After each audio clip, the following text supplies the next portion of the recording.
ജോസിയൻ green blog സ്വാഗതം. കഴിഞ്ഞ ദിവസം ഷാഫി ഒരു വീട്ടിൽ നിന്നും പിടിച്ച തേനീച്ചക്കൂട് അതിൻ്റെ കാര്യമാണ് എന്നോട് പറയുന്നത്.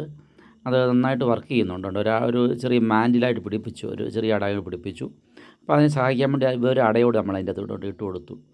മുട്ടയും പുഴുവുള്ള സമാധിയുള്ളൊരു അടയോട് ഇട്ട് കൊടുത്തപ്പോൾ തേനീച്ച നന്നായിട്ട് വർക്ക് ചെയ്യാൻ തുടങ്ങി. നല്ലൊരു പുഴുവൊക്കെ ഉണ്ട്, സമാധിയുണ്ട്. അപ്പം പിന്നെ അവർ ഇഷ്ടംപോലെ പൂമ്പൊടിയും കൊണ്ടുവരുന്നുണ്ട്. അപ്പോൾ അവർക്ക് കയറി ഇറങ്ങാൻ വേണ്ടി മുൻവശം വെച്ചുകൂടെ നമ്മൾ ശകലം ഉയർത്തി കൊടുക്കുകയാണ്, ചെറിയ പൂള് വെച്ച് ഉയർത്തി കൊടുക്കുകയാണ്. അത് ഗേറ്റിന് പകരമാണ്. ഗേറ്റാണെങ്കിൽ ചിലപ്പോൾ ഒത്തിരി കൺജസ്റ്റഡ് ആകും, ഒത്തിരി തിക്കം ഉണ്ടാകും. അപ്പോൾ അങ്ങനെ ഉണ്ടാകാതിരിക്കാൻ വേണ്ടി മുൻവശം മൊത്തം ഒരു പൂള് വെച്ച് ഒക്കെ വെച്ചിരിക്കുകയാണ്. ഒത്തിരി വീതിയിലല്ല, ഒരു ഗേറ്റിന്, റാണി ഗേറ്റിൻ്റെ അത്രയും.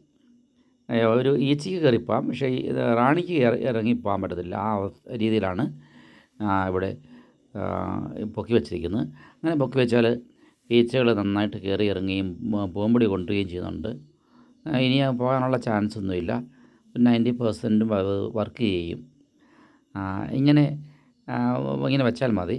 പിന്നീട് നമ്മളെപ്പോഴും അതിനെ ഡിസ്റ്റർബ് ചെയ്യാൻ പോകരുത്, അതിനെ തുറന്നു നോക്കാൻ പാടില്ല. ഒരാഴ്ചത്തേക്കും ആ വശത്തോട്ട് പോകരുത്. ഉറുമ്പ് കയറുന്നേ ഉള്ളൂ. ഉറുമ്പ് കയറിക്കാൻ വേണ്ടി അടിയിൽ കരിവേലിയൊക്കെ ഒഴിക്കണം, അടിയിൽ അവിടെ കപ്പിനകത്ത് ഒഴിക്കണം. അപ്പം അത് നന്നായിട്ട് വർക്ക് ചെയ്യും. ഒരു കൂട് നമുക്ക് സ്വന്തമാക്കാൻ പറ്റും. ഇങ്ങനെ പ്രകൃതിയിൽ നിന്നൊക്കെ നമുക്ക് തേനീച്ചകളെ പിടിക്കാം. അതുകൊണ്ട് പൂളുണ്ടോ, ചെറിയ പൂളാണ്. ഒരു ഈച്ചയ്ക്ക് കയറാവുന്നത്ര പൂളേ ഉള്ളൂ. റാണിക്ക് ഇറങ്ങിപ്പോകാൻ പറ്റത്തില്ല. ഒരാഴ്ചത്തേക്ക് അങ്ങനെ അങ്ങനെ ഒരു 7 ദിവസത്തേക്ക് അങ്ങനെ ഇരിക്കട്ടെ. അപ്പം പിന്നെ ഈച്ചകൾ വേറെ അടയും കെട്ടി അവർ വർക്ക് ചെയ്യാൻ തുടങ്ങും. അങ്ങനെ എല്ലാവരും നോക്കുക. തേനീച്ചകളിങ്ങനെ നമ്മുടെ വീടിൻ്റെ അകത്തൊക്കെ വന്നെങ്കിൽ നമുക്ക് പിടിച്ച് മാറ്റാതിരിക്കാൻ പറ്റത്തില്ല. അവരെ വീടിന് ശല്യമാകും. അപ്പോൾ നമുക്ക് ഇതുപോലെ കൂട്ടിലേക്ക് ആക്കി നമുക്ക് വളർത്തുവാൻ സാധിക്കും. നല്ലപോലെ തേനും കിട്ടും. നമുക്ക് ഫ്രീ ആയിട്ടൊരു കൂടുമുണ്ട്. കണ്ടോ ഷാഫി ചെയ്ത നല്ലൊരു പ്രവർത്തനമാണ്. ആ വീട്ടുകാർക്ക് ശല്യമില്ലാത്ത രീതിയിൽ ആ ഈച്ചയെ പിടിച്ച് വെളിയിൽ കൊണ്ടാക്കി, വെളിയിൽ പിറ്റേ ദിവസം നല്ലപോലെ പൂമ്പൊടിയൊക്കെ കളക്ട് ചെയ്യുന്നുണ്ട്. അടിയിൽ കമ്പിയിൽ വച്ച സ്റ്റാൻഡും ഉണ്ട്.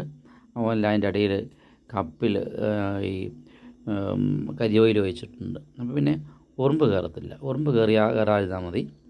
ഒരാഴ്ചത്തേക്ക് നോക്കി നല്ല ശ്രദ്ധിച്ചാൽ മതി. അത് നന്നായിട്ട് വർക്ക് ചെയ്യും. Okay, thank you very much.